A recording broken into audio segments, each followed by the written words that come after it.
آپ کی بارگاہ میں سوال یہ ہے کہ کچھ اسلامی بھائیوں کے اوپر قضا نمازیں ہوتی ہیں، اور عموماً ایسا ہوتا ہے کہ جب دعوت اسلامی کے مدنی ماحول سے وابستہ ہوتے ہیں تو پانچوں وقت کی نماز پڑھنے کی توفیق اور سعادت ملتی ہے۔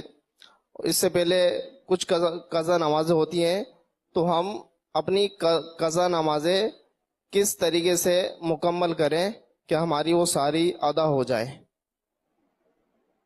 حساب لگائیں کہ کتنی نمازیں قضا ہوئی ہیں۔ اگر حساب نہیں ہو پا رہا تو جب سے بالغ ہوا تب سے حساب لگا لے، پڑھتا ہی نہیں تھا جیسے، تو 12 لڑکا جو 12 سال سے لگا لے، اسلامی 12 سال، جبکہ بالغ ہونے کا بھی اس کو نہ پتہ ہو کہ کب ہوا تھا۔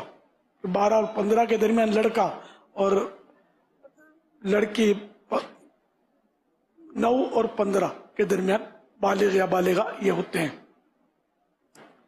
تو حساب لگا لیں کتنی نمازیں قضا ہیں، پھر اس کے مطابق ادا کرتے رہے۔ یہ جو ہوتا ہے کہ روز کی ایک ایک نماز قضا کرتے رہے پانچوں نمازوں میں، ایسا نہیں ہے۔ بلا وجہ تاخیر کرنا گناہ ہے۔ قضا میں واجب ہے کہ فوراً جتنی قضا ہیں وہ کرتا چلا جائے۔ جو ایسے ضروری کام جن کو چھوڑا نہیں جا سکتا، ان کے علاوہ مطلب وہ قضا کرتا رہے تاکہ جلدی اپنے فرض سے یہ فارغ ہو جائے۔ اس کے علاوہ اگر ہم نماز نفل ادا کریں گے، اس کی جگہ بھی ہم اپنی قضا پڑھتے رہیں؟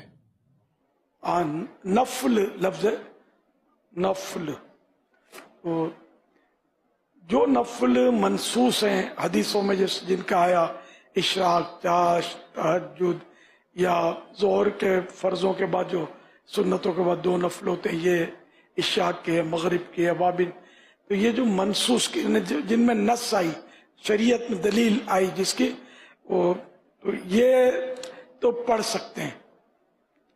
باقی جو نوافل ہوتے ہیں یا بڑی راتوں کے بعض حدیثوں سے جو ثابت ہوتے ہیں، منصوص اس کو بولتے ہیں، جس میں نص آتی ہے، دلیل آتی ہے جس پہ کوئی، تو اس طرح کے نفل تو پڑھے جا سکتے ہیں۔ باقی نوافل جو ہوتے ہیں اس کے بجائے بہتر یہی ہے کہ قضا عمری